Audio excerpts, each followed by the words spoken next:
6 heures du matin devant le stade Charletti à Paris, les bénévoles et l'organisation sont déjà à pied d'œuvre. C'est la finale du City Red Andros, grande manifestation citoyenne, sportive et environnementale qui apprend aux 10-13 ans les règles de vivre ensemble et le fonctionnement des institutions tout en s'amusant.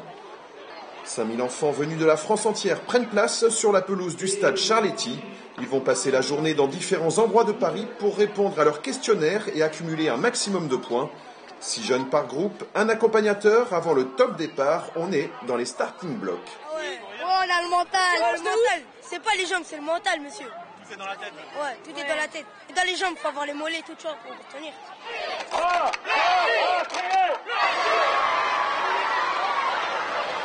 En tramway puis en métro, c'est parti. Première mission, se repérer dans la ville pour accéder le plus rapidement possible au point de contrôle.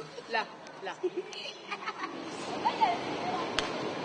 Première étape aux Invalides. Les enfants rencontrent l'armée de terre pour discuter et apprendre les différentes missions des soldats.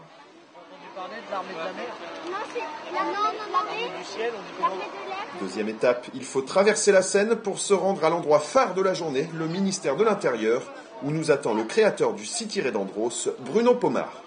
Je crois que pour cette grande finale du City Red Andros cette année, on a le soleil avec nous et puis cette belle place Beauvau qui représente dans sa totalité l'institution, donc le ministère de l'Intérieur. Et ça, c'est une belle récompense pour l'opération City Red Andros. Plusieurs étapes en une. Place Beauvau, on fait connaissance avec le travail des policiers, du RAID, des gendarmes, de la brigade de déminage et de la sécurité civile. Tu vois, on a des ceintures, on met tous notre ceinture de sécurité. Les enfants écoutent attentivement les forces de l'ordre. Les gendarmes, eux, sont ravis de partager leur mission éducative avec les jeunes. Alors ils sont très réceptifs parce que généralement une moto, ça attire un petit peu. Donc ils aiment bien monter dessus, manipuler un petit peu et ils posent quelques questions. Ils sont intéressés à mon sens. Qu'est-ce que vous faites? Pourquoi votre moto elle est blanche? Pourquoi celle de gendarme est bleue? À combien roule la moto? Comment on fait pour rentrer dans la police? Etc., etc. Au rayon des grands succès, les motos et les voitures de la gendarmerie et de la police, ce n'est pas tous les jours qu'on a la chance de prendre place dans un tel véhicule. Ici c'est pour allumer là-bas et là pour éteindre et tout. Vous voudrez conduire une voiture comme ça quand vous serez grand? Oui. Donc vous voulez être policier ou gendarme? Je veux être président, moi. Mais le City Red Andros, c'est aussi des belles histoires. Mohamed, major présent sur place, a retrouvé par hasard une vieille connaissance et des jeunes de son quartier d'origine. J'ai reconnu un ancien animateur avec qui j'ai passé de bons moments lorsque j'étais adolescent. Très émouvant puisque je me suis vu quand j'étais jeune et l'image que j'avais des adultes, quoi. M'ont posé beaucoup de questions et m'ont demandé comment j'ai pu intégrer la gendarmerie et comment s'est déroulée ma carrière. Le clou du rendez-vous, place Beauvau, la visite de Manuel Valls. Le ministre de l'Intérieur a pris quelques minutes de son emploi du temps et ne le regrette pas. Tout à son bonheur de venir saluer les enfants et partager ce moment d'éveil et de découverte avec eux.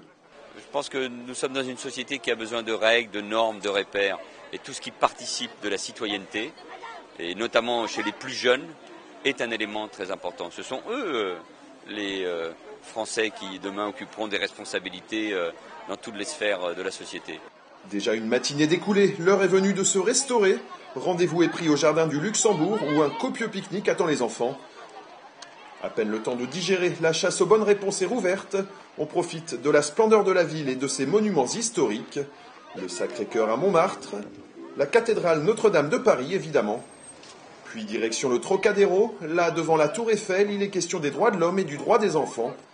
À 2 pas d'ici, Iéna et le Conseil économique, social et environnemental. Le président Jean-Paul Delevoye en personne a accueilli les enfants. C'est un lieu ouvert où chaque citoyen a la faculté de pouvoir regarder, consulter sur site l'activité, demander des comptes. Et c'est extrêmement important de réduire la distance qu'il peut y avoir entre le citoyen et les institutions. Après s'être trituré les méninges, rien de mieux qu'un bon rendez-vous de sport pour se défouler. C'est le but de la visite à l'Institut du Judo, où différents défis sportifs attendent les enfants. Les équipes apprennent le respect au travers des sports de combat, boxe, judo, taekwondo, karaté, lutte. Le temps avance, il est déjà l'heure de se retrouver au point de départ, le stade Charletti. La journée n'est pas finie, là aussi d'autres pratiques sportives sont à découvrir. Sport de combat toujours, mais aussi course de rameurs et parcours en VTT. Sur place également, un plateau de différentes associations citoyennes, l'ICRA, Défense des droits de l'homme, sont aussi de la partie.